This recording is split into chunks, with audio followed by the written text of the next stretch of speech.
you trying to lure my employee? என்னடா முத்து புது சாப்பாடு பேர்ல சொல்றாங்க? என் ஸ்டாஃபை ஏமாத்தி கூட்டிட்டு வர சொல்லி ஸ்ருதி சொன்னாலா? எங்க பழகுகளுக்கு அடுத்தவங்க ஏமாத்துறது, அடுத்த புருஷனுக்கு ஆசைப்படுறதெல்லாம் தெரியும். உனக்கு தான் இது நல்லா தெரியுமே. இப்ப என்ன வேணும் உங்களுக்கு? இந்த ஹோட்டல் முடிச்சா என்ன? இல்லைன்னா 2 மசாலா தோசை சாப்பிட்டு போலான்னு வந்தோம். என்னடா சொல்லுவோம்? உனக்கு என்ன வேணும்?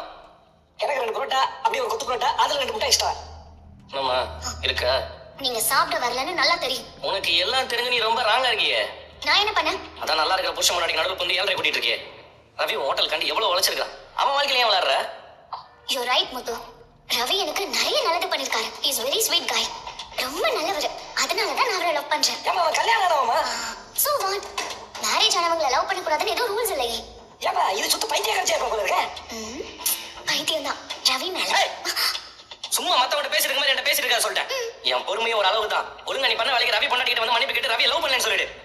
நான் ஏன் அப்படி சொல்லணும்? நான் ரவியை லவ் பண்றேன். அவன் பண்ண கூடாதுங்கறல. அது என்னோட இஷ்டம். No one has tried to tell someone whom to love or not to love. yes. Right. சும்மா தசவசம் இங்கிலீஷ்ல பேசுறது படிச்சிருக்கல. அதுக்கேத்த அறிவு இருக்கா உனக்கு? அவன் கல்யாணம் ஆனவன். அவனுக்கு ஒரு பொண்டாட்டி இருக்கா. நீ ஏன் தவளமா அவன போட்டு சொல்லிட்டு இருக்க? அசிங்கமா இல்ல உனக்கு? போதும். ஸ்ட்ரைட்டா விஷயத்துக்கு வாங்க. முதல்ல ரவி பின்னாடி போறத நிறுத்து. நான் அவர் பின்னாடி போலையே. அவரை லவ் பண்றேன். அவ்வளவுதான். நீ அளவுக்கு மீறி போயிட்டு இருக்க. ஏற்கனவே ரவியோட பொண்டாட்டி கோச்சிட்டு வீட்டு விட்டு போயிடுச்சு. அவன் லைஃப்ல உன்னால ஏதாவது பிரச்சனை வந்துச்சு பார்த்துட்டு நான் சும்மா இருக்க மாட்டேன். இருக்கிற இடம் தெரியாம போயிடுவேன். ஆமா ஒழுங்கா ஹோட்டல் நடத்தணுமா வேண்டாமா? மிரட்டலுக்கெல்லாம் பயப்படுறவ நான் இல்ல.